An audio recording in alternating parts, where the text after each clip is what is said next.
सपा सांसद अवधेश प्रसाद के बयान पर महापौर का काउंटर।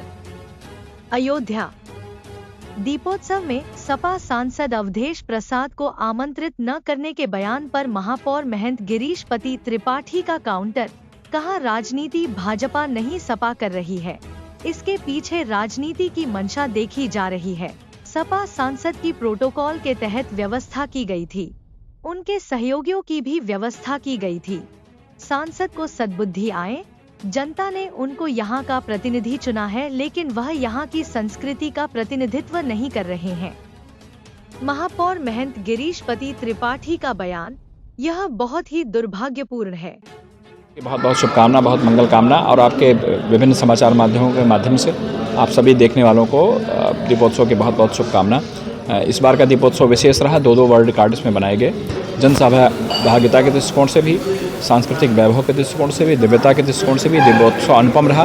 और पूरी दुनिया की सोशल मीडिया, पूरी दुनिया की डिजिटल मीडिया, पूरी दुनिया की इलेक्ट्रॉनिक मीडिया और प्रिंट मीडिया आज अयोध्या के इस दिव्यता के समाचारों से ओतप्रोत है और पूरी दुनिया अयोध्या के इस आध्यात्मिक वैभव को देख के अभिभूत है।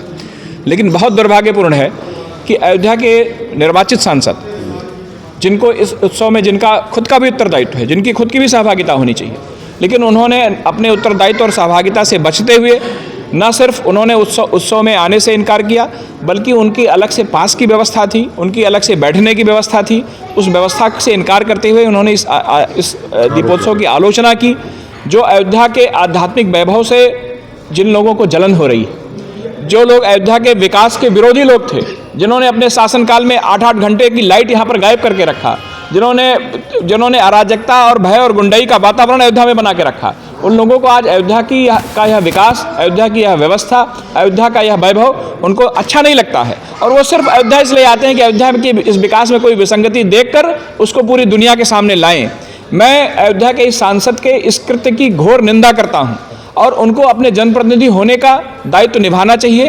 अयोध्या के सांस्कृतिक वैभव की जिम्मेदारी सिर्फ भारतीय जनता पार्टी के लोगों की नहीं है, यह यहाँ के अन्य प्रतिनिधियों की भी है और उनको आगे आकर इस वैभव को बढ़ाने का प्रयास करना चाहिए। और अगर नहीं प्रयास कर पाते हैं, उनको नहीं अच्छा लगता है, तो कम से कम शांत रहना चाहिए, उनको निरर्थक आलोचना नहीं करनी चाहिए। वो नहीं आए थे, कोई बात नहीं, उनका व्यक्तिगत निर्णय था, उनको अयोध्या के दिए की झिलमिलाहट नहीं अच्छी लगती है, उनको अयोध्या का वैभव अच्छा नहीं लगता है, उनको अयोध्या का विकास अच्छा नहीं लगता है, ये उनका व्यक्तिगत पसंद नापसंद हो सकता है। लेकिन यहाँ के वो जनप्रतिनिधि हैं और यहाँ का जिस उत्सव को पूरी दुनिया में जिसकी मान्यता हो रही हो, जिस उत्सव के कारण पूरी दुनिया में अयोध्या की पहचान बन रही हो, उस उत्सव में सहभागिता न करना एक पहलू है, लेकिन उसकी आलोचना करना बहुत दुर्भाग्यपूर्ण है और इसकी जितनी निंदा की जाए वह कम है। ये वही लोग हैं जिनके कृत्यों से अयोध्या में कारसेवकों के खून से गलियां लाल हो गई थी। वो ये चाहते हैं कि अयोध्या इसी तरह से दुर्भाग्यपूर्ण स्थितियों में फंसी रहे, अयोध्या इसी तरह की विडंबना में फंसी रहे। लेकिन आदरणीय योगी आदित्यनाथ जी की यह सरकार अयोध्या को उसकी तमाम विडंबनाओं से, तमाम विसंगतियों से ऊपर उठाकर आज अयोध्या में दिव्य भव्य राम मंदिर बन गया है। और अयोध्या दुनिया का एकमात्र नगर है जिसमें एक वित्तीय वर्ष में 32,000 करोड़ रुपया जहां पर सरकारी निवेश हुआ हो। तो वह कुल मिला के अयोध्या विकास के इस रास्ते पर आगे बढ़ चुकी है। और यहाँ के जो वर्तमान प्रतिनिधि हैं, उनका जो दृष्टिकोण है वह अयोध्या का विकास विरोधी है और इसकी जितना निंदा की जाए वह कम है।